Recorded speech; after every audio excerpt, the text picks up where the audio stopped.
We begin right away at 5 with breaking news from the State House. Just a short time ago, the Republican-controlled House of Representatives voting to override Governor Mike DeWine's veto of the controversial transgender health care and women's sports bill. Thanks for joining us at 5. I'm Andrew Kinsey. And I'm Yolanda Harris. We've been following the possibility of an override for weeks. And right now, 10 TV political reporter Doug Petcash is live at the State House. And Doug, what was the vote and what does this mean moving forward?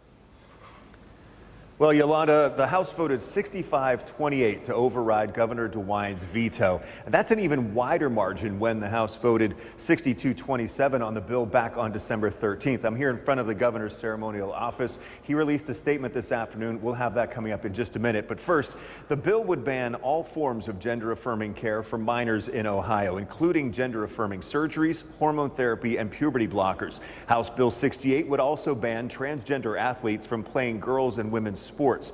A week after his veto, Governor DeWine issued an executive order banning gender transition surgeries, but it did not ban hormone therapy and puberty blockers. The bill does all three. Representatives on both sides of the issue laid out their positions this afternoon before the vote.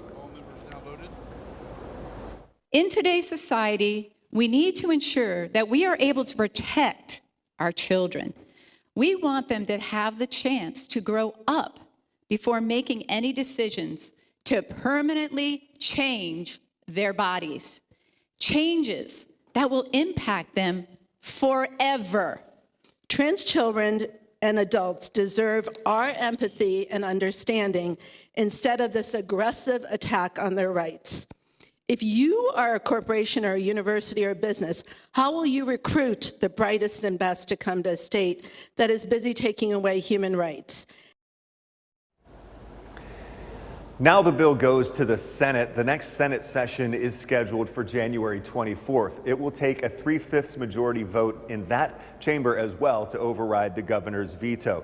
Republican Senator Andrew Brenner told me that Republicans believe they do have the votes in the Senate to do that. So if the Senate does override House Bill 68, it would go into effect 90 days after that vote. Governor DeWine's executive order banning transition surgeries, by the way, is in place right now. It went into effect immediately. Coming up on the news at 6, our Richard Solomon will join me with reaction from some of the leaders and also a group that advocates for LGBTQ+ rights. For right now, though, live at the State House, Doug Petcash, 10 TV News. Doug, thank you. A short time ago, we got a statement from the governor into our newsroom in response to this veto. In it, he says, in part, quote, "I continue to believe it is in the best interest of children for these medical decisions to be made by the child's parents and not by the government."